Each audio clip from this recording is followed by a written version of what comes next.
Good to have you here tonight. We have one of our favorite speakers tonight. Me. What? Everybody looked over to Shira and said, "Oh, Shira." I was going to mention her name. I'm just bragging about me. You know, you're here, get the chance to hear me speak. Right? Everybody's going, "Oh, it's just you." Just Mal.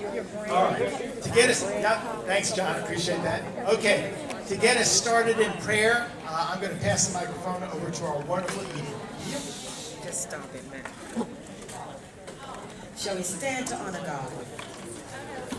O merciful God, our Father, our help in ages past.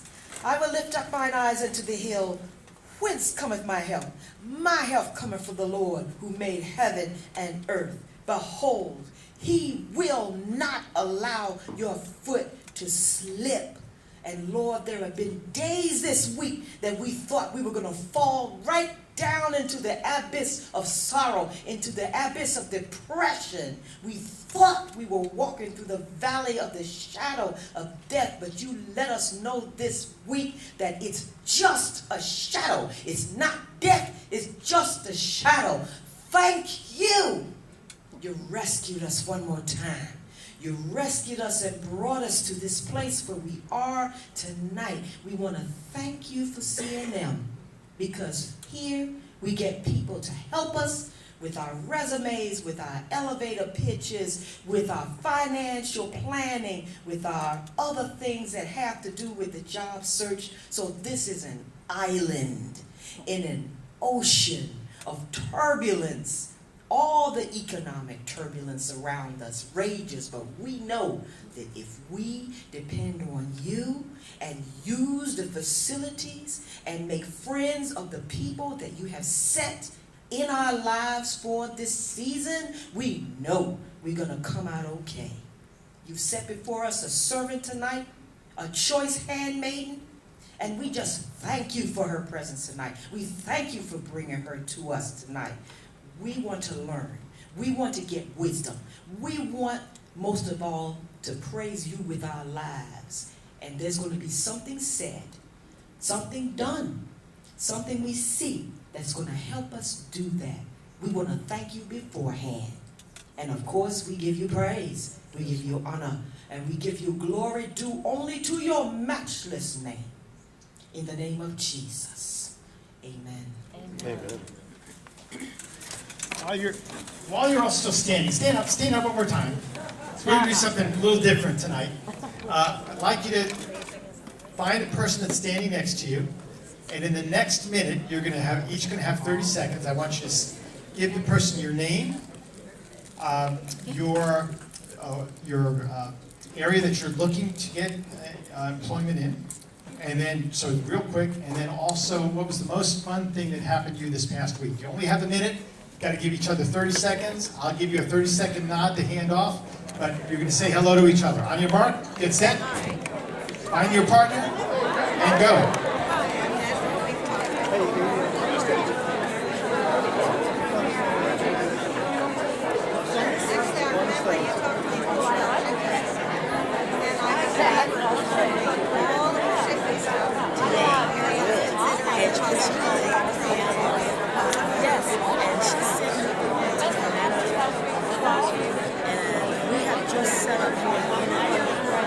Thursday. So I found that to be a lot of fun because I got to research a company that I've been following. I've been doing this for years. Even before LinkedIn existed. Okay, switch.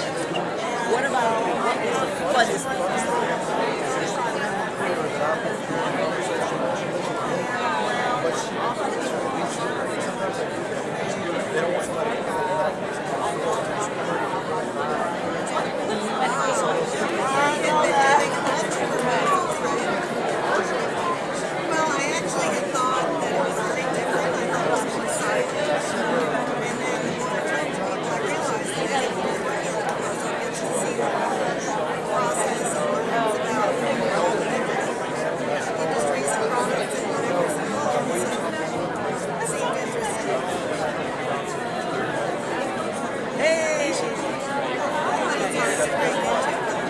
Okay, everybody. I'm so disappointed that you didn't want to talk to the person next to you. We got everybody busy gabbing away. Guess what? You're all doing networking! Yay! How many of you are excited you're doing networking tonight? Woohoo! All right, everybody have a seat. It's always a problem getting people that like to talk to each other up and talking. So I had to quiet the group down. Okay. So if you didn't think that you had enough chance to talk to each other, all right, everybody. The bees. There we go. Bo's doing our official shush. I can hear all the way over here even without the microphone. Good shushing, Bo. You do that very well. Okay. So we have an announcement to talk about an opportunity for you to get a chance to talk some more. Melissa? Woohoo. Hi, Melissa Sockband, and what I'd like to promote tonight is we are looking to establish a Toastmasters meeting here at Career Network Ministry. And awesome, okay, we've got some fans, fantastic. Toastmasters, by the way, I thought it was some kind of drinking club before I was part of it, but it's not. It's actually a phenomenal professional development, speaking, communication, and leadership organization. And on August 5th, which is a Tuesday night here at CNM, in one of our workshops, we will be having a Toastmasters demonstration meeting. And from there, we'll look to charter based on interests. So those of you that clapped and do know of Toastmasters, please join us. And those of you that would be new to Toastmasters, you are welcome to come and speak and listen. And it's a really wonderful, wonderful organization. Look forward to seeing you Tuesday, August 5th. Thank you. You want to work on that, Melissa? See, I actually thought she was talking when we were going to start a culinary school, right? Toast. Okay. Oh my goodness. Small joke. Okay. All right, we have some, it's always wonderful when we have some people come by to let us know about some job opportunities. So Raz, where's Raz? Raz, come on up and tell us about what's going on in your world where you need some help. Thank you. My name is Imran Razvi. I go by Raz. Just a little bit about me. I'm a father of 12 children. I have 12, 7 adopted, 5 birth children. So that's me in person. Hopefully you remember me. But I've been in the financial services business for about 18 years, and I have an agency in Frederick, Maryland. So it is a sales position. We do provide full benefits and salary transition over, but it is commission-based in the long run. So anybody that's interested in either career change or somebody that's already been in sales would like to have some support. This is not about calling all your friends and family, although you can do that. We have networks in places and leads in place that you can rely on. A lot of those sources that will teach you how to build your business as opposed to going to your family and friends and then getting out of the business. So it is a financial planning business. It is insurance and investments and so forth that we do train. So if anybody's interested, I'll be out there for the next 15, 20 minutes. Ask me any questions you like, or grab my card and you can connect with me later. Thank you. Thanks, Raz. And the only thing you need to be aware of with his commission model, 90% goes to him supporting his family, and you get about 10%. No, I'm just kidding. Raz, I don't know how you keep up with all those kids, man. That's just getting started. Woo! I like how he thinks. Okay, John, do you have a job you want to announce? Great. John is one of our wonderful volunteers who helps with resume review and makes sure you're all doing what you need to be doing. John's got a job for us. Yeah, as Mal said, I'm John Brown. I work for Bread for the World. It's a nonprofit in D.C. This job is actually for one of our sister/subordinate organizations called the Alliance to End Hunger. The job title is Development Director. Essentially, it's responsible for fundraising strategy, member development, and other things like that. If it's something you're interested in, I'll be here afterwards. Just see me sometimes afterwards. Thanks. Thanks, John. Thank you. And Najwa, you have a job that you want to share. Here we go. Thank you, Mel. So my name is Najwa, and my dear friend Lori Wiggins is CEO of a company called Sysonex. It's her own company. She is a rocket scientist. She has been with Boeing for a couple of decades, and she's looking for someone to do strategic marketing for her. So ideally, somebody with a systems engineering background. She has innovated and bought a license for something called a risk tool, a business risk tool. And she's looking for someone who has somewhat of a technical background, but also strategic marketing capable. So if someone like that is out there, feel free to see me, and I have a very noticeable sweater on. Thanks, Najwa. All right. Okay, so one of the things that we like to do as part of our effort to help you and supporting you for your job search is to recognize intermediary accomplishments, and one of them is certainly getting an in-person interview. So what we'd like to do is those of you that have had an in-person interview over the past week, would you please stand up so we can give you a round of applause? Great, so keep standing. We're going to add to your ranks.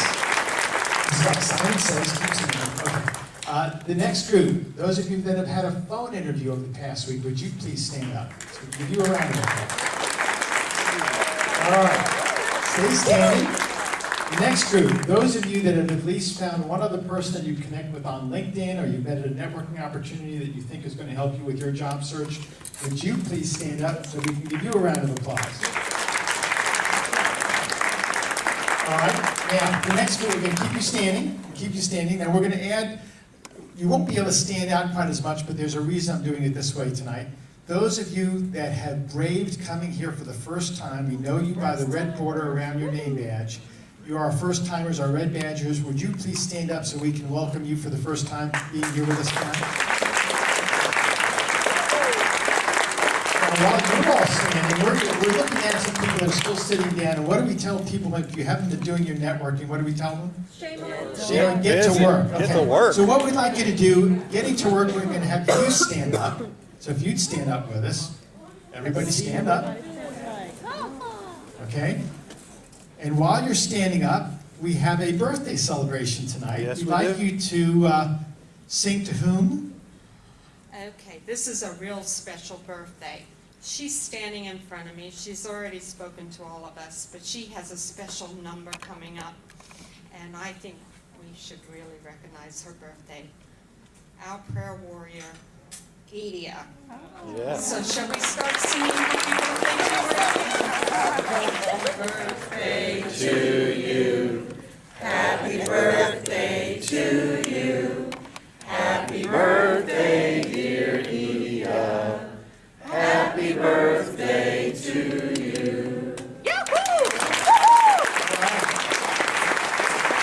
Thank you all for standing for Edia's birthday song. Thank you very much. All right. See, try to be a little clever once in a while. Okay, so we have truly one of my dear friends and a great speaker, Shira Harrington, is here tonight.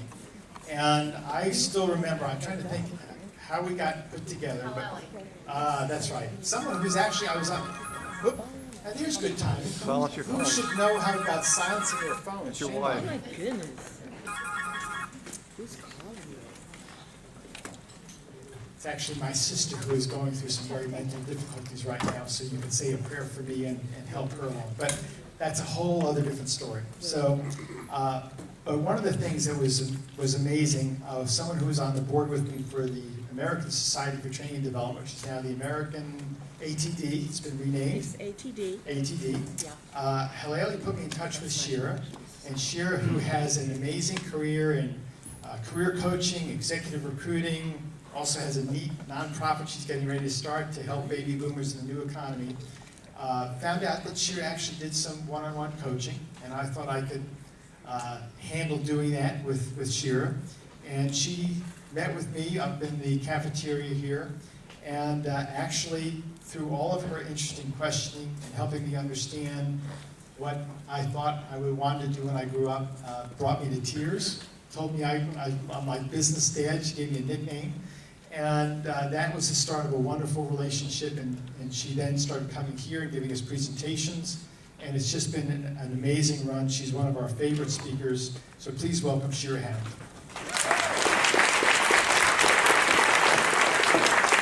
Hello, everyone. How are we tonight?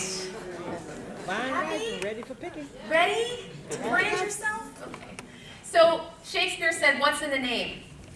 So I would say, "What's in a brand?" How many marketing professionals do we have here tonight? Raise your hand, hold it high. Okay, y'all are going to help me here.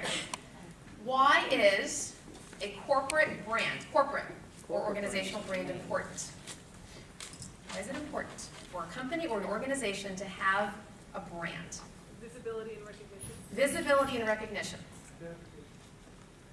Goodwill. Credibility. Goodwill, credibility. Easy to remember. Easy to remember. Keep going with that. Differentiation. How? Affinity. I want to stay with the differentiation.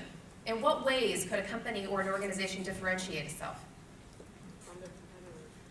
By the, yeah, well, yes, and in what ways? So how would we know that a company is special, that it's different? Have a really awesome logo. Could have an awesome logo, which could stand for what? Or what kind of images when we think about a company, what might we think about? Ones that align with how we think. Ah, ones that align with how we think. Emotion. I'm sorry? Emotion. Emotion. Okay. Susan, do you mind if I call on you since I see you back there? Because she is the marketing expert of experts. Can you tell us a little bit about corporate branding? Why is corporate branding important?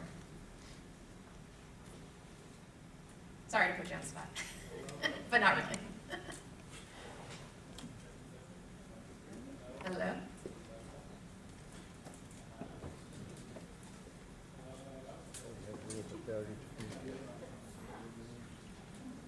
There you go. Ah. Sure, I guess what I would say, to bottom line it is, walk your talk and talk your walk. Yeah. Branding is more than a logo. Yes. You need to align your behavior, and I guess you know I'd say that. Yes, absolutely. Okay. So, hold on. Oh, can you get me live? Your brand precedes you. Your brand precedes you. Yes, okay. This is a pretty wordy definition, okay? So bear with me here, because we're gonna draw this down.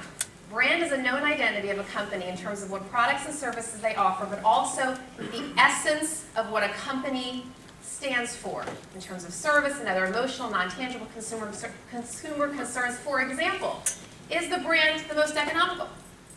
Does it stand for superior service?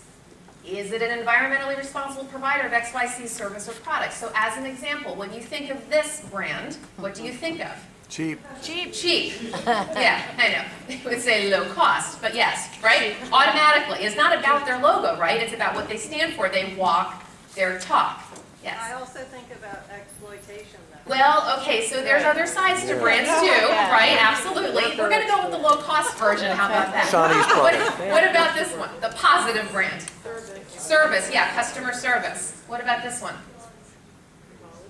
Quality. What else? Organic, socially responsible, healthy. Yeah.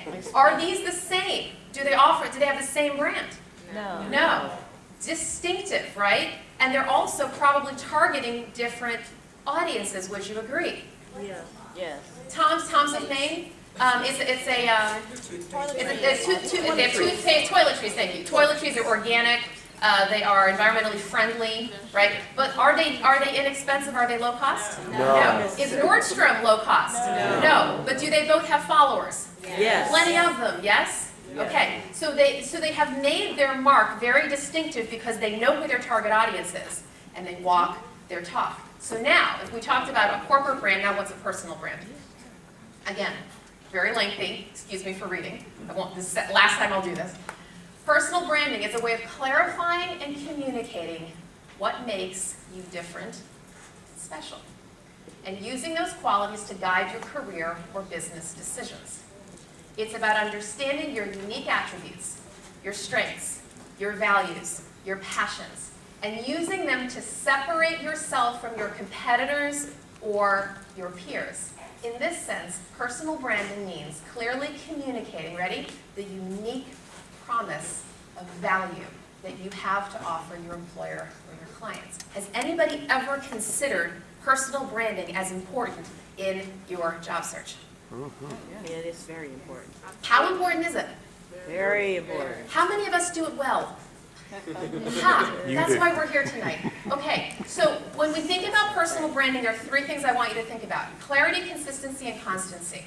So let's talk about clarity for a second. Be clear about who you are and who you're not. Now, do you think that traditional resumes, as we have known them to be, are clear branding statements?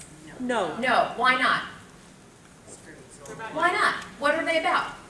What you've And done. what you've done. What you've done. And would you agree, especially in this day and age, that what you've done might be just sort of a smorgasbord of stuff? Doesn't necessarily hang together. I mean, for some people it does, but for most of us, right? Would you agree it could seem a little bit jumbled? That if you put that resume in front of an employer who, by the way, it takes how many seconds to read it? 6 seconds. You've heard me say this before. The Ladders did a study. It takes only 6 seconds for an employer to read your resume. And in that 6 seconds, which I would equate, more or less, to driving 65 miles down the highway and seeing a billboard, how long does that company on that billboard have to grab your attention? Nanosecond, right? Pretty much the same thing.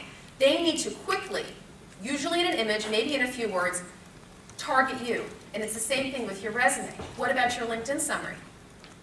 How important is a brand on that? Very important. Very. How many of us do that well? Ha, not so much. Would you agree, LinkedIn is sort of a new phenomenon? Yes. Relatively Yes. speaking, it's a new phenomenon for our brand. We're all just sort of, kind of getting our sea legs with it. At best, I think most people have, maybe a little paragraph that kind of says, here's what I do, right? Would you say that it's a brand the way that most of us write our LinkedIn summaries? Not so much. Okay, we're going to change that tonight. But consistency has to do with making sure that your brand is communicated across all of your channels. What are your communication channels in your job search? Your resume, your LinkedIn, your business card, your networking, events, right? So you're out there. What about LinkedIn groups? What about associations that you might belong to? Because you can go to different kinds of events, right? You are a presence out there in the market. Do you know your brand, and are you communicating it consistently to all of your stakeholders? And number 3, is there constancy? Is it constantly visible? Or do you just sort of pin yourself in the market and say, oh, here's my resume, I'm just going to toss it to somebody, right? Or, oh, here's my LinkedIn, I'm just going to build it and they will come. Ha. Or are you constantly out there reminding people who you are, what you do, and why you do what you do? Have you ever noticed in this country we ask a whole lot of whats and a whole lot of hows, but we don't ask a whole lot of whys? Come on. Why do you do what you do? Why do you work? How many people just work for a paycheck? And I put this economy aside and put the mortgage aside. I mean deep down in your core. How many people just work for a paycheck? A couple people. Well, it's honest. I would say that a lot of people have other reasons, right? What are some of the other reasons why we work? Community. Community? It's fun. It's fun. Passion. Passion. Conviction. Conviction. Identity. Makes a difference. Makes a difference. Okay, we can go on and on. Lots of different reasons. Our ministry? Ministry, you betcha. Absolutely. So consistency, at the very, very least in your job search, your resume and your LinkedIn need to line up. Now, I know a lot of job seekers, especially ones who've been out in the market for a long, long time, and here's what they say to me. But Shira, I've been out of work for a long, long time. And I have to just sort of spread myself all over the place, and I've got to be open to every opportunity, and I can't narrow myself. I can't, basically what they're saying is I can't narrow my brand. I can't differentiate myself because if I do, then maybe somebody will miss out, right? Somebody's going to overlook me because I've become too focused. When you hire a vendor, a consultant, a plumber, that's great. You have a leaky faucet. Are you just going to call a general handyman or are you going to call the plumber? You want to hire a specialist rather than a generalist. Exactly. When you go to the doctor, there's some times when a general practitioner is just fine. But when you've got a broken toe, you go to the podiatrist. Okay? You go to a specialist. That's what employers are looking for in this market. Some of you might have heard me say that they're looking for a purple squirrel and a one-eyed unicorn. Right? They want a systems engineer who also has a marketing professional. Right? I'm right? This is what the market is right now. Because employers are risk averse and they don't have time to train, and do I get an amen? Amen. Okay? This is just the way that it is. We are in a new normal. The workforce is not the way that it used to be. It's not just about, hey, I just want to do this and somebody come hire me. No, you've got to prove to that employer that you are an expert in what you do, you're a specialist in what you do, you're the plumber, not the handyman. Come on, right? And that has got to be consistent across your brand. So this is the time that you're going to want to start taking notes because we're going to turn this into a workshop. I'm going to help you actually do this. And these are the 4 quadrants we're going to start with. Okay? Here's how you develop your brand. Ready? What you do, how you do, for whom you do it, and why you do it. Let's unpack this. What you do. Now, I call this your lane. So some of you have heard me speak about this. In fact, some of you were at the Beltway Job Search Partners on Saturday. Yeah, a few of you. You heard me talk about tribes and lanes. I'm going to review that right now, and we're going to contextualize it. So your lane, this is my definition. Okay, you're not going to find this in Webster's. My definition of a lane is your career field. Now, here's what I mean by that. I mean the thing that you do constantly. You might be an accountant. You might be a marketing professional. You might be in human resources. You might be in IT and so forth, right? It's the actual thing that you do, but it's distinctive from, now go down to the blue box, the for whom you do it, your tribe. Your tribe is, again, my definition, either, we're really going to unpack this, so if you're confused right now, it's okay, we'll make it make sense. Your tribe is either an industry or a mission with which you might strongly affiliate. What do I mean by that? There are some of you who know that you are absolutely connected to a certain industry. How many of you have an industry? You just know, I'm part of this industry. What's that industry? Way back. What's FAA, okay? So now that's interesting. So so that tribe could either be the FAA, it could possibly be the federal government, right? Possibly. It could also be, depending upon how strongly you are to what the FAA does, could be aviation. Possibly, right? Just depends on sort of where you want to go with this. It could be any one of those 3 things, okay? How many other people have a tribe, an industry? Education. Education. Specifically, what in education? Like, what part of education? High school, high school. English, ESL. Okay, great. So you've got high school, you've got college, and you've got ESL. So this actually could be 2 or 3 different tribes right there. One more tribe. International development, absolutely, okay? Which also could be broken out, right? It could have to do with various sectors, maybe the environmental sector or agriculture sector. You know, you could have different places where your tribe shows up. Did you get this? Okay? Now some of these are missions, some of these are industries, but they're all a community of people who all connect around a certain area. Does that make sense? Okay. But that's different from your lane. It's different from your lane. So I'll give you an example. Any government relations, aka lobbyists in this group? There have to be some. Anyone? Really? We're in Washington. Come on. Okay. Well, we do know we have a lot of lobbyists in town. True? Okay. So a lobbyist could work for a trade association. They could work for a corporate government relations office, right, which means like the Fortune 500 office. They could also work for a law firm. But their lane would be lobbying, right? That would be the thing that they do. But what if they are specialists in a certain area, like taxes or trade or something else, right? They could actually marry up their tribe and their lane.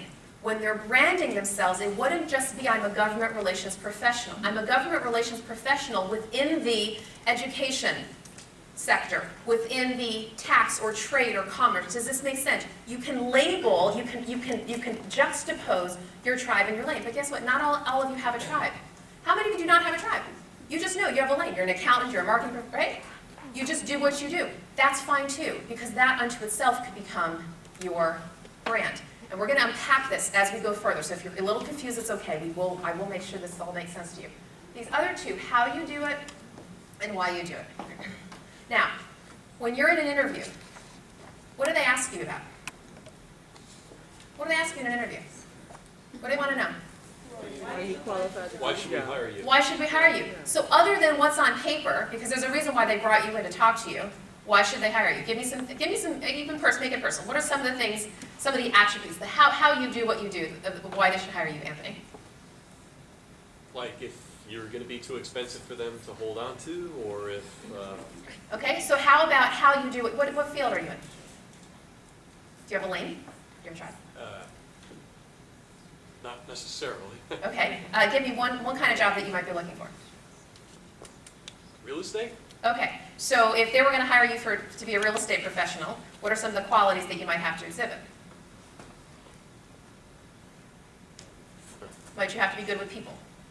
I suppose, yeah. Okay, so your behavioral qualities, right, can come out in an interview. Well, why shouldn't they come out in the rest of your brand? Give me some other behavioral attributes that some of you have.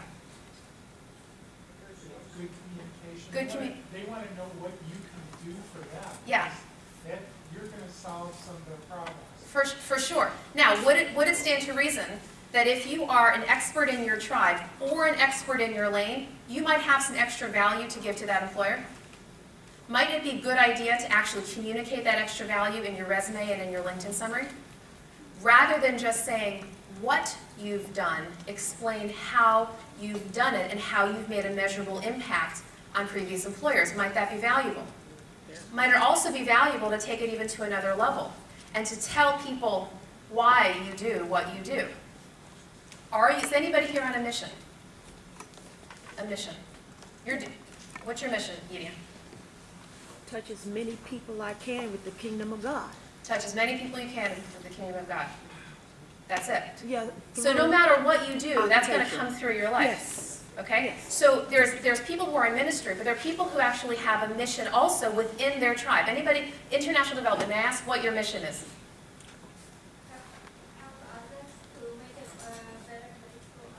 Okay, is there a specific sector in which you do that? Economic growth? Is there a particular area of the world that you do it in? Okay, so you do that in sub-Saharan African desert, right? Do you do it in a certain way? Like microloans, anything like that? Okay. Why that? Why is that important to you? Of all the areas of international development, why have you chosen that area to focus on? It has a lot of potential and all they need is some push. It's okay. So Africa has a lot of potential and all they need is a little bit of push. And so I believe in the region and I believe that those countries can do much better and they are already doing so much better. Okay. Are you committed enough, I mean this is just as an example, are you committed enough to that passion that you just explained that actually could become part of your brand? Rather than just focusing on international development, do you think that you could actually talk to people about that in your resume and in your LinkedIn summary to actually tell them why that's important? I think so. I didn't consider it. Okay, that's why we're here tonight. It's to consider that, okay? I want to get you all thinking in a very different way than you've been thinking in the past. Most of us, when we think about our job search, take a very linear approach. Would you agree? Yeah. We've been there, we've done that, we have the t-shirt. We do not really take the opportunity to put ourselves within a community context, to tell people how we do what we do, why we do what we do, why we're passionate about what we do. And I'm going to give you examples, okay? We're going to get there in just a second. I'm going to show you tangible examples of other clients of mine that I've helped with this, so you can get some real life experience with this. So what is your tribe, what is your lane, and which is more important to you? What I'd like you to do is I'd like you to take a couple of minutes with your neighbor, pick a peer, okay? And I'd like you to talk to each other just for a minute and say, ask each other, do you have a tribe? You may not have a tribe, that's okay, but do you have a tribe? What is it? And if the person says something like international development or like the FAA, question them just a little bit deeper. Well, what specifically? Is it you're focused on aviation? Are you focused on the federal government? Are you focused on a certain region? Are you focused on a certain mission? Are you trying to help a certain group of people? Does that make sense? Okay? Ask that person what the tribe is. And then, if the person doesn't have a tribe, focus on their lane. What is your lane? What is your career path? Okay? Ready, set, go. Pick a peer. How many of you realize that you are actually more tribe-focused than you are lane-focused? You actually really connect with a certain kind of tribe, and you think that that probably should be your brand. Anyone? Okay. What's your tribe? Communications. What about communications? You know, the thing I love most about communications is telling people stories. Okay. Now, would you consider that a tribe or a lane? I actually consider that to be more of a lane than a tribe. Okay. All right. So, so let's unpack that for a minute. So telling people stories in what way? Now, we're talking about a lane here. I think there's a lot of aspects to telling a person's story, and you have to consider your audience. So there's why are you telling the story, and what does the audience need to know? And a lot of times it's just as simple as education. Yeah. You need to educate your audience to get them excited about what you're doing, why you're doing it, Yes. what you hope to accomplish, Yes. and how you hope to make that difference. Great, and why do you love doing it? Because you can make a difference. Yeah. Because whether you're talking about a corporation or a nonprofit organization, your audience is what matters. And sometimes your audience is just the employees. And if you want your employees to go out and talk about your organization to their friends and other potential clients and customers and vendors even, you want to make sure they're educated, they've been communicated to, and that they feel like you care about them. Yeah. So you're actually giving them voice. Yes, Yeah. So you bring voice to your clients through your storytelling. that is my hope. There you go. Would that be a brand? Could that be a brand? It could be. That could be a brand that is focused on her lane. And her brand could actually be all wrapped up into storytelling and why that's so important and the value that she brings to the table. Now, if she told that story with heart and with passion and a narrative that was very compelling, would you hire her? Yeah. Rather than just, I'm a communications professional. Right. Right. Do you see the difference? Even if she said, I'm a communications professional, and even if she made it a little more specific and said, I'm a writer or an editor, right? Where's the... But if she says storyteller, and she talks about the way she just did, that is worthy of note. Let's go back to tribe for a second. Who has a tribe? They just know. They're focused on this tribe. Yeah, what's your tribe? Okay, if we can, Shira, can I ask, if you'll wait for the microphone, That'd because be you great. all think you project, I will tell you, every time people think they project, they don't project. They don't. Okay, It's silent on so the- if you would, hold the microphone close to your mouth so we can all hear you in the back of the room. Thank you, Thanks. Mel. DOD, Department of Defense. Okay, give me more about that. So what part of DoD, what about DOT makes it your tribe? It's an area that my entire experience is in. Okay. 30-something years doing system engineering oversight. Okay, so this is where your career has been. Do you feel passionate about the DoD? Yes, it's extremely important for our country. Okay. And do you now, and we're going to slice this out, do you have a lane within your tribe? Yes, system engineering oversight. Okay, it's very specific. It's not even just system engineering, system engineering oversight.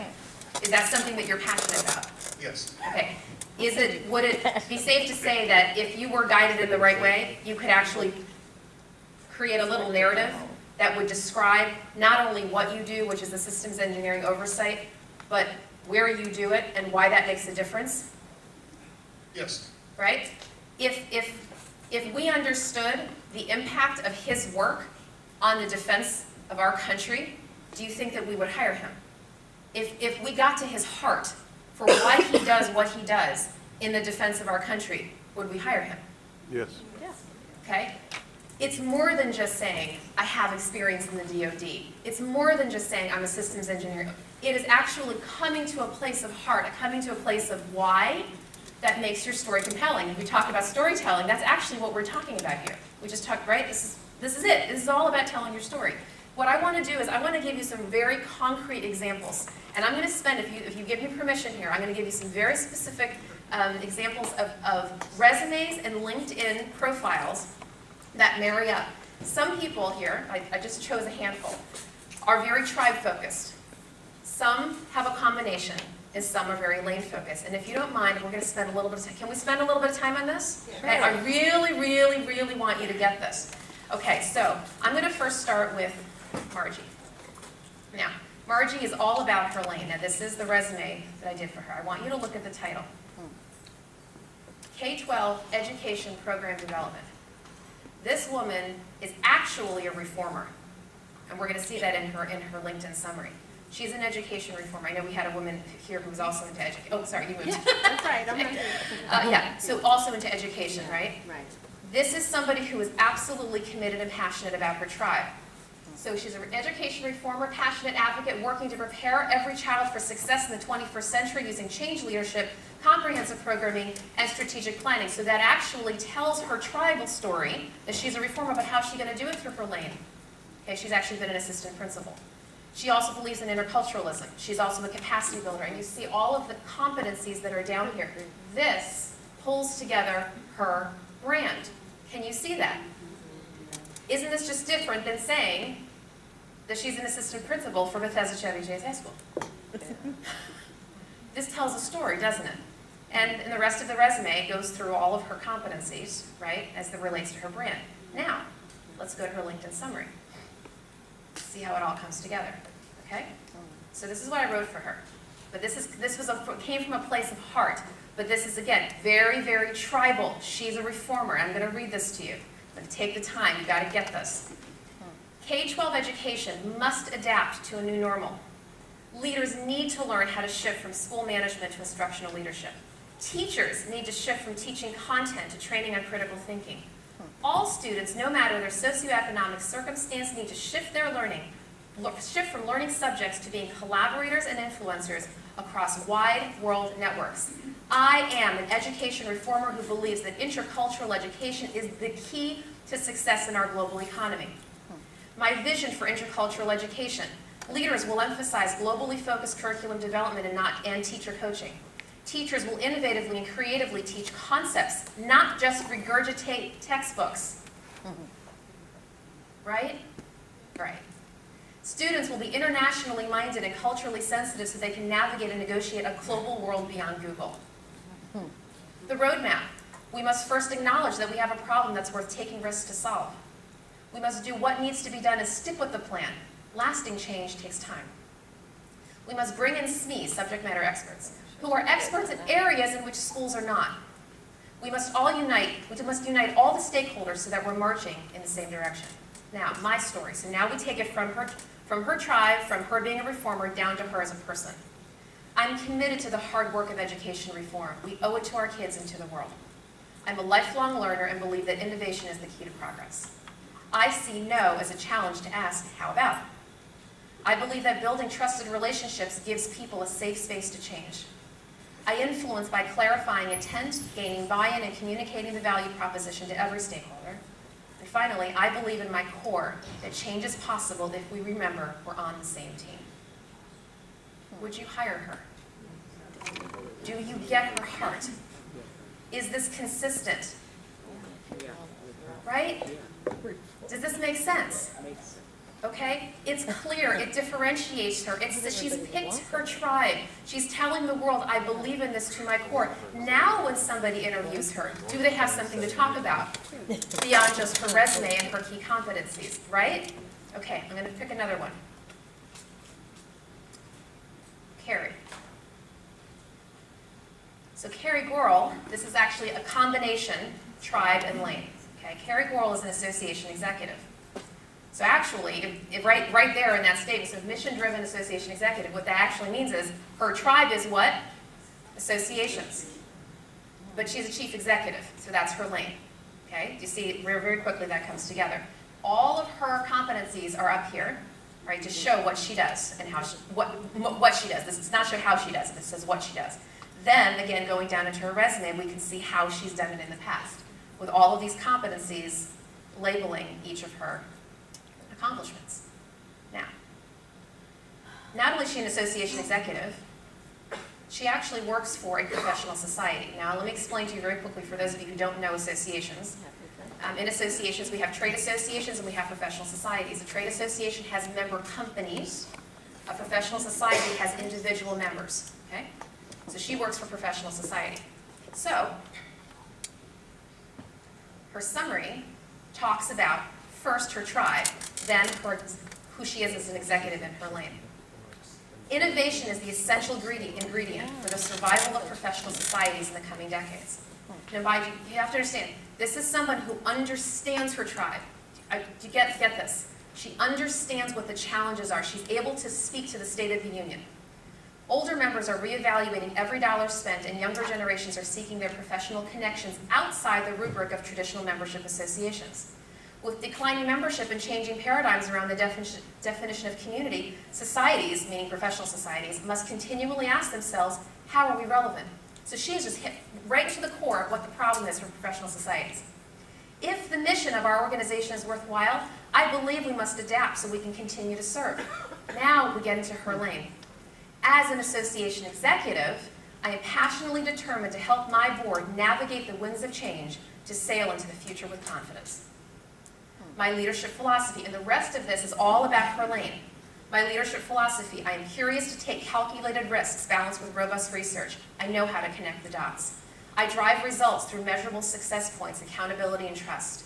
I manage imperfections by allowing people to be who they are. It's messy, but worth it. I address conflict early so that relationships are grounded on mutual respect. I take a stand when it matters. Do you see her style? Right? Clear style. Now, more specifically, in her management style, I customize my style to the individual. Management should be fair, not necessarily equal. I manage to results. Staff should be able to work when, where, and how they want as long as they deliver. By the way, she created a virtual office. So they all telework. Okay?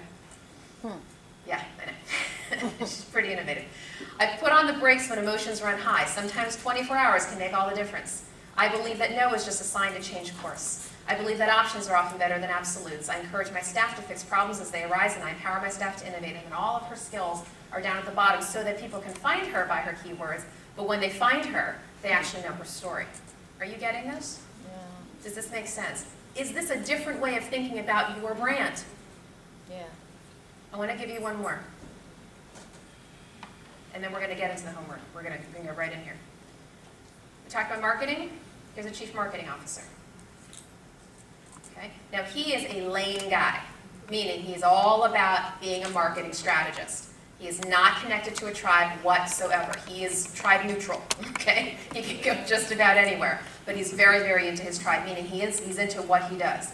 So here we have 3 different ways of breaking out his major competencies and then specifically the competencies that are underneath each one. We have a bunch of results, right? Everything's very organized, okay, you see? Very focused on the lane. Oop, I have not pulled him up like I thought I had. Okay. Now this, again, no tribalness here at all. Integrated marketing is like a Rubik's Cube with numerous variables and infinite options. Yet there's an answer to every marketing challenge. You just have to know the right questions to ask, like solving a puzzle. I'm a puzzle solver who knows the right questions to ask and the right time to ask them. Successful marketing is about translating the enterprise's vision to its customers and to the buying public. In today's complex digital landscape, knowing which tools will reach your buyers is the key to competitive advantage. First, you need to know the company, its competitors, and consumers. The questions I ask, right? So he's actually showing himself almost like a marketing consultant. If he were coming into an employer and he's investigating how do we actually even get to the marketing strategy, these are the questions he asks. What are the goals and ambitions of the business? How do we differentiate? Features, functions, are attributed. Quality, price, or value. Who are direct and indirect competitors? Who buys our product or service and why? How do they buy? Online, face-to-face? What drives customers to action? How can we use print and digital media to reach them? What drives their loyalty? How can we do our best to leverage finances to maximize the bottom line? And are we taking risks measuring our failures as well as our successes? I said my USPs, which are unique selling propositions, and I left it that way because a marketing professional would know what that means. Remember, you're talking to the people in your lane. Now this is his how. I'm a marketing mechanic. I get under the hood to see how the variables are connected. I'm a quick study. I ask the right questions to make a measurable impact fast. I'm a compulsive numbers guy. By 9 a.m. on the 1st, I want to know how the previous month closed. I'm articulate in writing, in person, and in front of groups of all sizes. I balance leadership with delegation. I give my team enough freedom to surprise me on the upside. And finally, I challenge everything to be certain we're on the right course and not missing opportunities. Do you get that this is a lane? Got a typo, number 9. Typo number 9. How do we... How do Oh, thank you very much. much. Are you an editor? Yep. Yay. Now that's my lane or my That's tribe? your lane. That's your lane. Okay, actually, let's talk about this for a second, because that's great. So being an editor would be a lane or a tribe? Lane. Being in the healthcare industry would be a lane or a tribe? Tribe. Being an accountant is a lane or a tribe? Lane. Being a systems engineer is a lane or a tribe? Lane. Being in international development is a lane or a tribe? Tribe. Okay, you're getting this. Okay, see the difference? But do you also see how they can come together? You can have a lane, but if you have a tribe, it might just be that your tribe is actually more important than your lane, in which case you want them to come together. And then you have to decide in your brand, what do you highlight? What do you highlight? You saw some examples here, a couple of people where it was tribe, tribe, tribe, tribe, tribe, tribe, tribe. A lot of tribal people actually kind of like are really passionate about reforming their tribe, right? They're kind of into it, they know it. But other people are very passionate about their lane. They know it to their core. They have an opinion. They have a point of view about their profession. Let me give you a personal example. I have been a recruiter for the last 20 years, in addition to being a career coach for the last 4. Now, I could tell people I'm a recruiter. Would you know anything about me by me just saying I'm a recruiter? No. No. Okay, if I gave a definition of recruiting in my LinkedIn profile and I describe what recruiting is all about, and I say that it's really about, making a match between what the employer wants, right, and finding that top talent, would that be anything unusual? No. No. But what if I told you that my personal passion as a recruiter is to make sure that when I am recruiting an individual, that that person's career goals are just as important to me as the employer's goals? Does that tell you something about me? Yes. That's heart for me. And I could go on and on about it, and I could literally stand on a pedestal, and I am. And I will preach that, because I deeply, deeply believe that. Okay? And if I could reform the recruiting industry, I would. If I could reform the profession, I would, and I would make sure that every single recruiter sat down with every single candidate and made sure that in their heart, they got that person, they got you. Who you are, what you want to do, why you want to do it, and then make sure that there is natural alignment. Do all recruiters do that? No. No. Could they? Yes. But somebody's got to say it. And actually, these LinkedIn profiles are your platform to change the world. Do you realize that in the 2,000 characters, and that's all you have in this summer, you have 2,000 characters, about 300 words, to make a statement? To make a statement about your profession, your lane, or to make a statement about your tribe. Say something. You can actually evangelize something, right? You can make a societal statement just by saying what you want to do and why you want to do it and why it can make an impact. Are you getting how important this is? Are you thinking differently about this? Okay. What I want to do is I want to give you an opportunity to actually go here now. And we're going to get right into this. Now, some of you have seen my Passiontivity exercise. Has anybody done the Passiontivity exercise? Few of you. Oh, great. Not everybody. Excellent. All right. This is, I do this in other talks for other reasons, but I'm doing it this time because I want to help you, first of all, find your lane. Really find your lane. I want you to take out a piece of paper.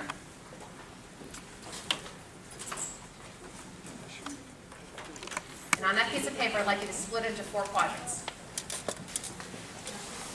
Now, by the way, when I say find your lane, I don't just mean, like we said earlier, I'm a communications professional, right? I mean specifically what you do. The specifics, okay? On the top of your vertical line, I want you to write high motivation. And at the bottom, low motivation. You're labeling the lines, you're not labeling the boxes. Label the lines, almost like an XY axis. On the left side, high skill. On the right side, low skill. And by the way, even if you've done this exercise before, please do it again. Things change, okay? It's always good to keep fresh. So I'm going to define the boxes, and I'll tell you how to do the exercise. On the top left, high motivation, high skill. This is where you're highly engaged. And any human resources professional knows that the definition of a highly engaged employee is someone who gives discretionary effort above and beyond their job because they want to, not because they have to. Okay? So this is the wild horses cannot drag you away from this work. You love this stuff. On the bottom left, high skill, low motivation. That's stopgap work. That's work you do extremely well. You don't particularly enjoy doing it. You will do it. You will be a good foot soldier, but you don't particularly care for it. Anybody ever been in that kind of work? Yeah. Yeah, most of our lives, unfortunately. In fact, unfortunately, a lot of employers will promote people based on their stopgap, right? In this day and age, what will most people do who are on the receiving side of that promotion? Still take it. Well, a lot of people will walk. Okay? A lot of people will walk to say, if that's the best you got, right? Because a lot of people are looking for passion in their work. So top right, high motivation and low skill. Those are hobbies or areas of professional development. I say both because I actually have seen people who've actually made their avocation, their vocation, right? Where they've taken their hobby and they've turned it into something for income. But for the purposes of this conversation, try to focus on your areas of professional development. And then low skill, low motivation is disengaged. I mean, this is the icky stuff, right? This is the stuff that you would not even bother doing. If you had none of this in your job, you'd be perfectly happy. Your low lows are always opposite of your high highs. So take someone like me, okay? Especially for those of you who know me, what kinds of skills do you think would be in my high high? Public speaking, communication, networking, people-related work, right? Coaching, counseling, right? All of this, relational stuff, right? LinkedIn. Huh? LinkedIn, yeah. What do you think would be my low low? Research. Oh, accounting, that's it. Accounting, Yeah. I can't stand numbers. Bookkeeping. Numbers, research, data points. Just like, right. They're polar opposites. So you're not going to see anything, numbers, accounting. Do you know I actually glass ceilinged my own career years and years ago because I so desperately don't want to do that work? Truly. I worked for a search firm for 15 years, and several years into it, my boss at that time, bless her heart, Ellen, she would say, "Oh, Shira, I want to groom you. I want to promote you to become our general manager." Excuse me. "When I retire, and this and that." And I said, "Ellen, I love you, but no." She goes, "Well, why not?" I said, "Because you do budgets. You do numbers, and you do paperwork, and you manage people, and you do all." Loved being an individual contributor. So glad I stayed that course, and now I own my own place. But I don't have employees because I don't want to, right? And I have an accountant who does all my paperwork. Do I get a witness, right? Okay, so I have learned, and I have the freedom and luxury of being an entrepreneur where I can do this and I can siphon off my low lows and I can stick with my high highs. That's why you all see I'm passionate all the time, because I get to do what I love every day of my life. Woohoo! Woohoo, absolutely. Okay, so what you're going to do is, you're going to sit now, and you're going to take a few minutes. I would encourage you to work silently on this for a few minutes, just a few minutes. And actually, even if you were doing this at home, I would tell you only to take a few minutes, because you want to do this very organically. It needs to come right out of you. You should not overthink this process. But once you're done, I want you to turn to your neighbor, and I want you to talk about your exercise, the results with each other. And specifically, I want you to focus on your high. Now, most of you will probably have about 5 to 7 things on the left side of your page in your high motivation, high skill, and your high skill motivation. Why? Because we tend to work to our skill sets, right? We tend to work to things that we are strong at. You might only have a couple of things on either side of on the right side of the page, because again, we don't tend to work to the things that we're not good at. But when you talk with your neighbor, I want you to really get them to focus on their areas of high, but help them break it down. It's not enough to just write communications. What does that mean? Is that public relations? Is that storytelling? Is that writing? Is that editing? Right? It's not enough. Again, marketing. Where's my marketing people? Marketing people? Marketing people? Raise your hands. Marketing people? Did you all disappear on me? Okay. Marketing. How many areas of marketing are there? A lot, right? You've got marketing research on one side, you've got graphics on the other, you've got branding here. Get specific. Help your neighbor get specific. And then when they start lighting up, when you start asking them a question, well, why do you like storytelling? Why do you like that government relations work? Why? Start listening to what they really are saying right in here. Not just what they're capable of doing, but why they love to do what they love to do. And I promise you that their brand is going to start to surface, because the brand is all about your passion. Your brand's about your passion. And you can't hide your passion. You can try to hide your passion, but at the end of the day, if somebody scratches that surface, your passion's going to come pouring out. And you want that passion to be all over your LinkedIn and all over your resume, okay? So we're going to take the next little bit of time. I want you to work on this. And by the way, the question that I know some of you are going to ask me, when I talk about writing your skills down, what I'm talking about are your hard skills, not your soft skills. What I mean by a hard skill is a physical thing you do, right? So we talk about communications or accounting or marketing or systems engineering. All of those are hard skills. What I'm not talking about are your soft skills. Your soft skills would be like, what's a soft skill? It's how you do it. Like you're organized or you're creative or you're a people person. That's your soft skills. We're not filling this out with your soft skills. We're just focusing on your hard skills, because that's the way to actually get to your lane. Does that make sense? Okay, I'm going to walk around. Anybody, any quick questions before we get going that we can answer as a group? Pretty straightforward? Okay, so we're going to take a good 10 minutes for this, at least, maybe even 15, to really get into this, because I really want you to kind of suss out that brand with each other, okay? Ready, set, go. Figure out their lane. Or get their lane a little bit more narrow, a little bit more defined. Anybody? Okay, I'm going to ask, do you think that you as the neighbor heard a lane in your neighbor that you'd like to share with us? You don't have to talk about yourself, but can you talk about your neighbor? Anybody want to share one of their conversations with their neighbor? Does anybody have an interesting conversation with their neighbor? Good.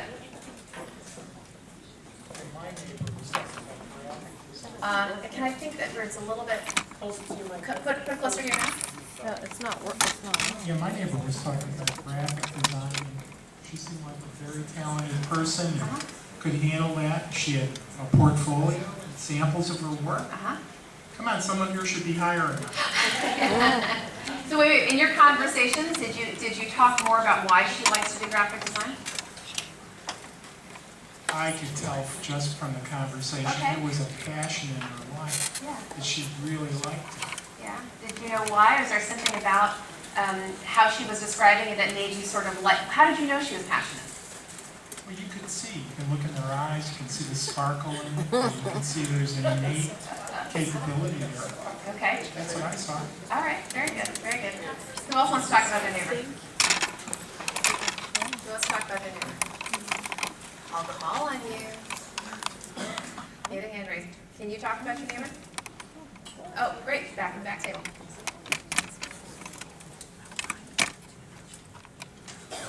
My name is Rasti, and she's from Croatia, and she's got over 18 years of experience doing business development for startup companies. So she's got financial analysis experience and writing business plans to actually execute somebody's idea into a business.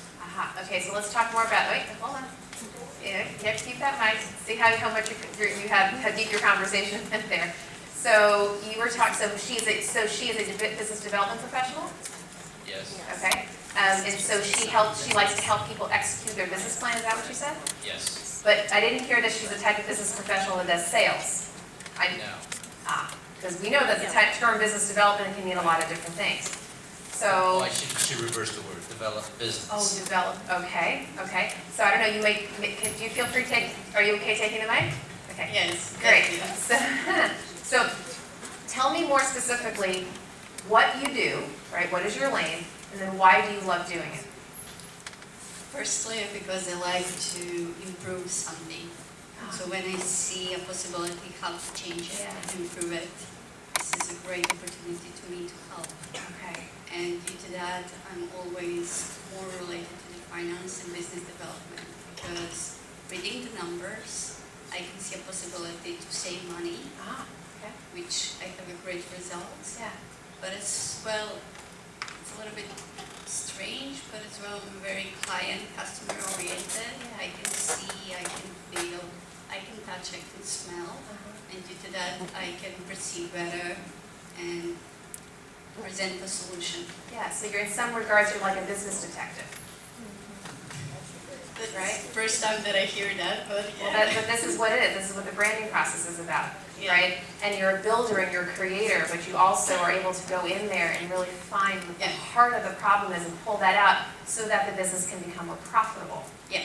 Right? You're about profitability. Yes. So there's a value to your stakeholder in the profitability sense, but there's also this sense of who you're being to help them get there. So some people might help somebody become profitable by, just crunching their numbers, right, or just helping them save revenue. But you're going to actually figure out what it is that's going to unlock them, so that they can achieve their goals. Could that be a brand for you? Yeah. Yeah. Could be. Yeah. There could be a story written about that. I would encourage you to really think about the language and even just write it out even casually for all of you, right? Think about your story. What is your story? Even if it doesn't sound pretty right now. Get it down on paper and think to yourself, why would someone want to hire me? What's the value that I bring? Why do I do what I do? How do I do what I do? The builder and creator is how you do what you do. Yeah, that's true. right? Okay, so that's great, thank you. Thank you. Very good. Okay. So, the last thing I want you to do, okay, now that we've kind of explored the tribes and the lanes, is I want you to do the very first piece of your branding. Oh, before we go forward, Mal actually has a different way to label the passiontivity exercise from the perspective of how an employer sees you. So an interesting thought, let's if we change high motivation, low motivation to high energy, high passion, or low energy, low passion. So let's imagine that grid. So if you have a high skill and high energy and you're in that top left quadrant, what do you think is going to happen? You're employed, right? Hopefully that's what's going to happen, right? And maybe get promoted. Yeah, high energy, high skill. What happens if you're high energy and low skill? What might happen there? You might be volunteering, right? You might be working on your skills so you could do some volunteer work. If you had lots of energy, but you weren't as skilled in something that you wanted to be doing, that's where you could volunteer and contribute your time and learn. If you're low energy, high skill, and I guarantee you that's probably a lot of what Shira's going to be getting at tonight, with a lot of our speakers. If you're high skill and low energy, what do you think happens to you? You get passed over, right? And that's the biggest challenge so many of you have is how do you get energized about the things you're doing? That's why this whole emphasis on stories and being able to show your passion and why you love doing what you're doing. And of course, if you're low energy and low skill, forget it. Stay home. Stay home. You're not going to get hired for that. You're going to be in retail. I just want to give you a sense, that's why we talk so much about the energy piece, is that's what's going to differentiate you, and you've got to have your stories, figure out your passions so that you're in that top left quadrant, not only because you're motivated. What's the worst thing that happens? There's so many of you that I've talked to. You have lots of motivation, but you don't show the energy. And then you're down in that lower left quadrant where you're really skilled, but you just can't convey it, you don't show the energy, and you're passed over, and you go, why? You have to trust yourself. Trust yourself, and you got to do a lot of the things that Shira's getting into with you tonight about your stories, finding your lane, finding your tribe, knowing about yourself, being able to talk about why you're the right person for the opportunity. With that, I'll stop. Thank you. Thank you very much. Actually, Bianca, may I put you on the spot? Sure. Bianca's my intern. Say hi. Hi. Bianca has a wonderful gift for writing, and I had given her an assignment for her own LinkedIn profile to come up with her story. And she actually just 2 minutes ago showed me a first draft. Would you mind reading your first or second prompt? I was actually quite impressed. I think it's just beautiful. And she loves graphic design, so this is a way that a story can go. So, can everyone hear me? Yes. Yeah. All right. Artists are trained to observe the world around us in several perspectives. What makes a person creative is the ability to see something not just as it is, but the possibilities of what it could be. As a graphic designer, my purpose is to help others create distinctive images and materials that communicate their personal or company story. Ooh, that's great.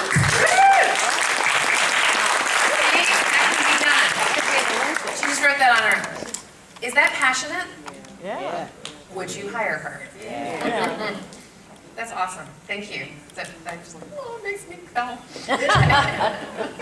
Okay. So, the last thing here is, now that you've had a little time to work on your tribe and work on your lane, I want you to come up with a career title. What do I mean by a career title?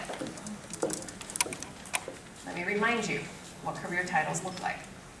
Margie. Remember, she's all about her what? What is this? Tribe. This is her tribe. Remember, she's the reformer? Yeah. K-12 education program development. Now, break that down. She's not just into program development. A lot of people do program development, right? Her tribe is education, but not just education. K-12 education. Do you see how that was put together? It's specific. Now, I'm not saying it had to be that specific, but for her it had to be that specific because we really had to get into it. People who are in business development. Get all the people who are in business, the sales kind of business development. Anybody in that realm? Sales professionals? Okay. There is a difference between B2B, which is business to business sales, B2C, which is business to consumer, B2G, which is business to government. Wouldn't you think that would be helpful in your brand if you were in sales, if you were going to put down B2B, B2C, B2G, right? So it's not just about being a sales professional, it's the part of the tribe that you focus on, if you focus on something, okay? Let me show you again. This would be, yeah, this would be your niche. Exactly, that's another way to look at this. I'm calling it a career title. And by the way, when I say title, I don't necessarily mean program development specialist. It could actually just be a theme, and this is actually just a theme. I'll give you some, I'm going to go through a bunch of examples here. John McAndrew, very simple, very straightforward. Information technology executive. He's a CTO, CIO type. This is what? What kind of person is he? Is this tribe or lane? Lane? Tribe or lane. Why? Because he's an IT guy. He could do it anyway. This is not about an industry. Now, it just so happened, by the way, you don't know this, but it just so happens that his last job was with an association. Guess what? Does he have to work for another association? No. No. How do you know that? Because what's missing from his career title? Association. If he really believed in that tribe, if that's what was close to him, he would have said association IT executive. Does that make sense? Yeah. But he's not a tribal guy. He's just a lane guy. I'll give you more. Okay? Tribe or lane? Lane. Lane. Lane. Simple. You could do it anywhere. Could do it anywhere. Remember, Carrie? Tribe or lane or both? Both. Both. Steve? Tribe or lane? Lane.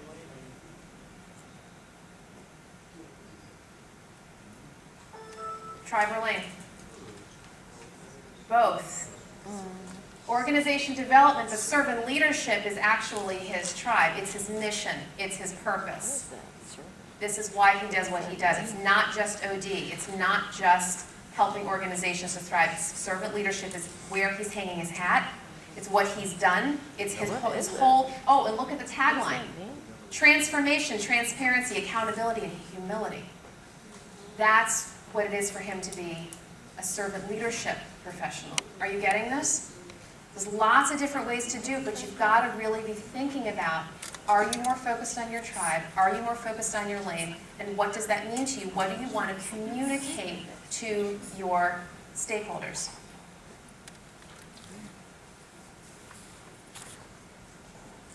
And then one more. Actually, I'm actually going to, you know what, I'm going to end with this before we go into the last exercise. I shared this the other day at Beltway Job Search Partners. This woman, Susan Suarez. Now, some of you here are having difficulties jumping from where you are now to where you want to be. Is there some of you here that would admit that? Okay. Yeah. Here we go. A lot of people here. I want to give you a very clear example of how this is happening for somebody. Susan works at the White House. She's in finance and operations, National Security Council. She has done F&A, finance and ops. She's extremely good at it, happy to continue to do that. However, she doesn't want to do it in the government anymore. She wants to do it in a global corporate environment. She got her global MBA. Rock on. Okay, so she actually has some credentials, but she doesn't have experience.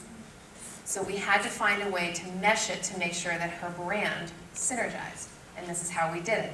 A globally minded, not global finance and operations executive, because she's not yet. She's globally minded. Do you see the distinction?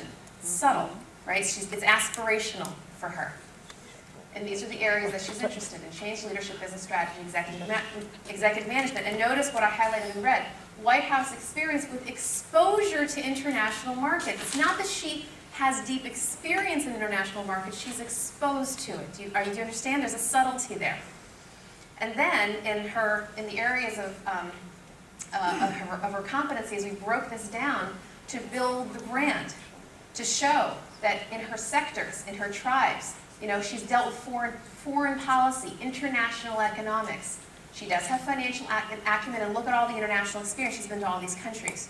So we're building a brand. Now, I want to actually show you how we did her LinkedIn. Okay?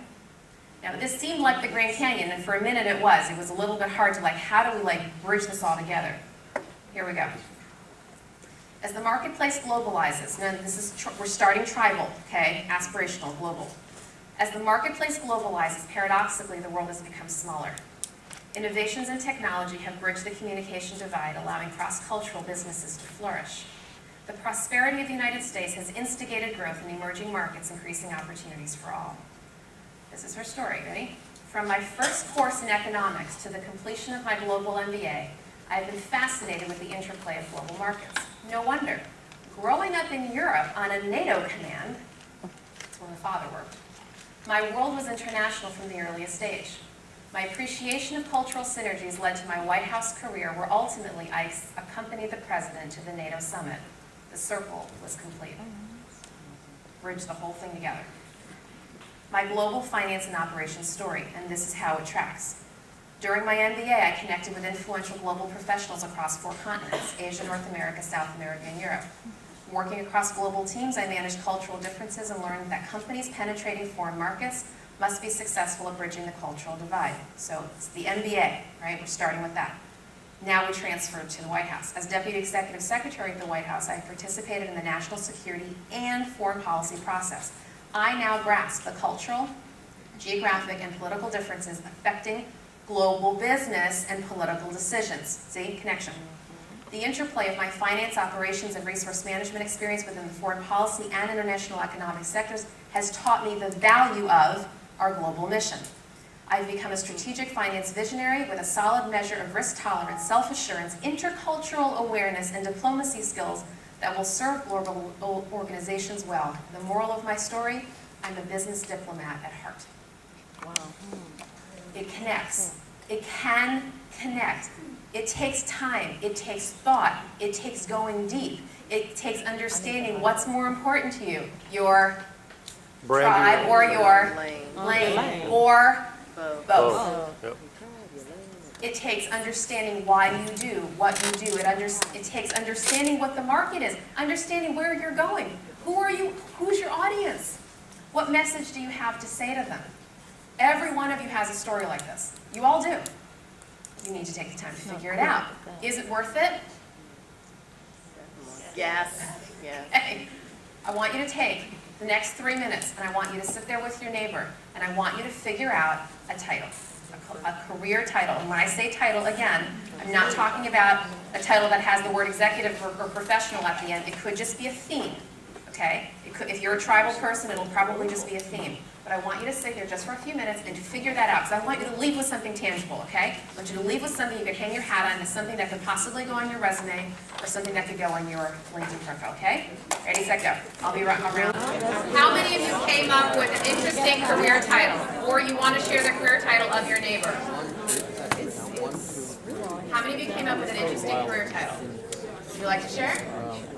Okay, we need a microphone? Yep. Oh, wait, sorry, I'm sorry, she's going. Yep. Okay, over here. Everybody run. Hi, you help me. Yeah, U.S., Brazil, international trade, or I would even say relations. Okay, now, the reason why, because I happen to talk, we talked a little bit about this. Can you tell just a little bit of your story of how we got there?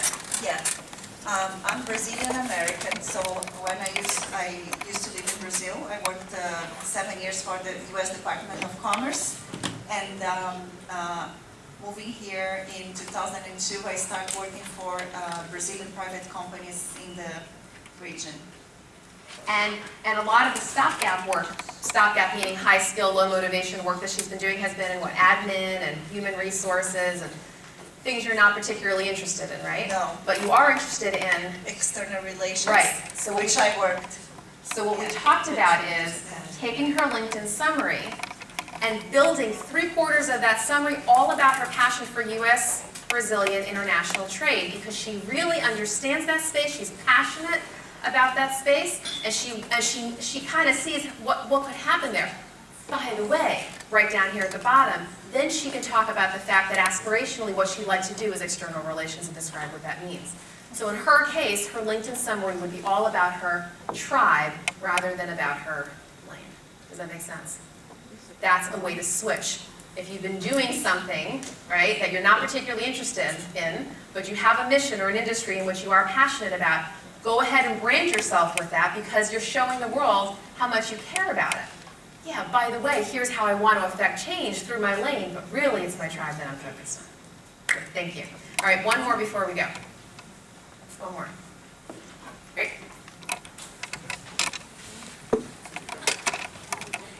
I'm very compassionate about education, as many of us here. And I can see that you are an excellent teacher. Oh.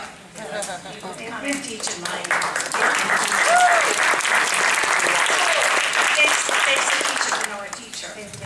I come from a family of teachers. I can't come from a family of teachers, so I guess the fruit is tree. That's right. I'm very compassionate in teaching my language. I speak Arabic. And that is just... Salam. Salam alaikum. And I just love to teach the culture, the language. I love to cook. I love. This is communication, so I'm more like Elaine, just really compassionate. So I did work in many places in government and non-government and stuff, but I'm still so compassionate. They would not let me. It's just like I am just like bonded. I have binding myself. It's just they don't give me the freedom. I just want to be free. Therefore, I decided to have my own business and teaching and just do whatever I do best without anybody to tell me, don't do this, don't do that.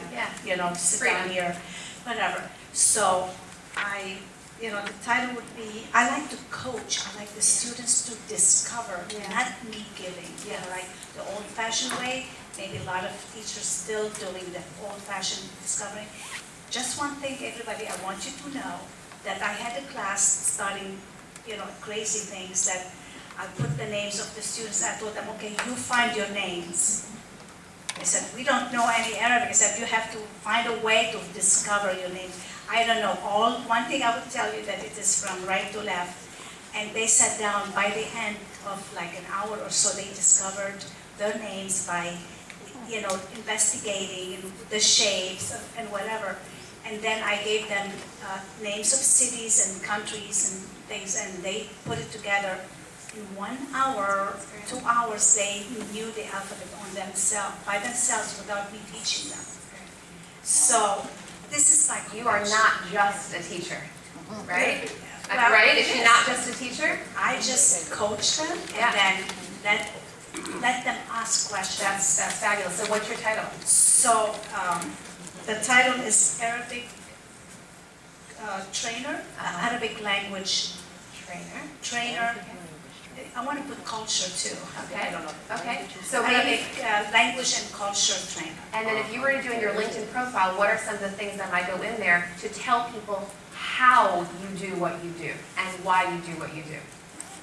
Well, you can start learning your alphabet by yourselves, and just you have to come to my class. Yeah. You have to work.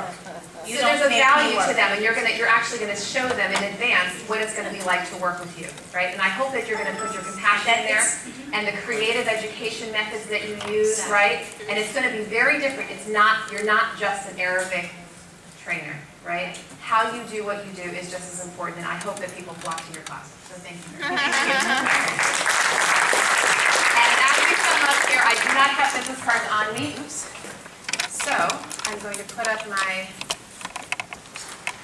information if you would like to connect with me. And by the way, I'm an open networker on LinkedIn. So you're welcome to do that. And before we go, last, closing. Matt has mentioned in the introduction that I'm going to be starting a nonprofit for baby boomers to help them reinvent and relaunch in this new flexible workforce economy. W-2 jobs are not that prevalent anymore. And people need to really rethink how and why they work and doing it in a very creative way. I'm going to be calling this Boomer Works. And if any of you are actually interested in volunteering, helping me out with this, I have a whole business model. I see some hands here.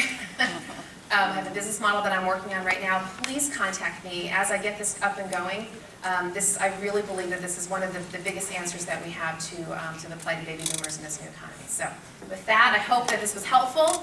Hope you learned something today. If you have any questions, let me know. But go out, strive, find your lane, and go be passionate about what you do. Thank you. Thanks, Shira. Well, as I joked with you, I told you my story of spending time with Shira in the McLean Bible Church cafeteria where she brought me to tears and said, "Now you're a business dad, so can I apply for business dad positions?" Okay, I'll put that on the top of my resume, business dad. If you want to know what business dad is, come see me. And by the way, talking about coming to see me, we encourage you all the time to try to make sure you're doing your networking, leveraging LinkedIn.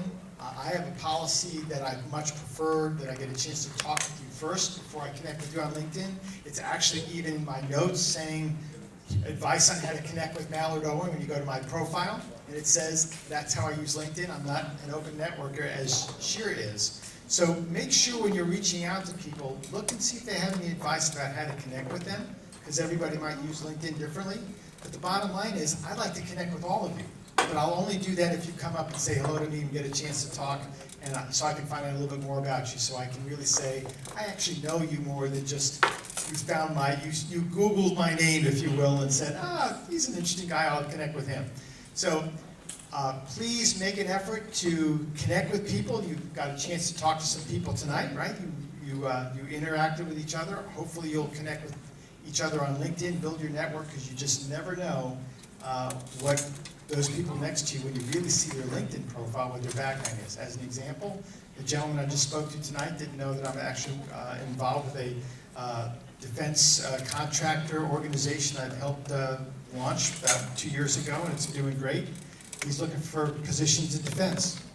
He wouldn't have ever known that if we didn't have a conversation. It's on my LinkedIn profile. If anybody looks, you'll see more about my background. So, good networking. Thanks for being here tonight, and I'm going to give the microphone to our birthday girl, Edia, to close us in prayer. Okay. Shall we stand to honor God one more time? Father, thank you. As you have showered your blessings on us, each one of us got the drop that we needed, just the right one. And so we want to double thank you. Number one, you allowed us to be here. Number two, you gave us exactly the right thing for us at the right moment. Now please send us in peace and in safety to our homes of abode, where we could work this thing out between yourself and us, so that we become the perfect vessel for you to use. Thank you for sending your servant. We enjoyed your gift.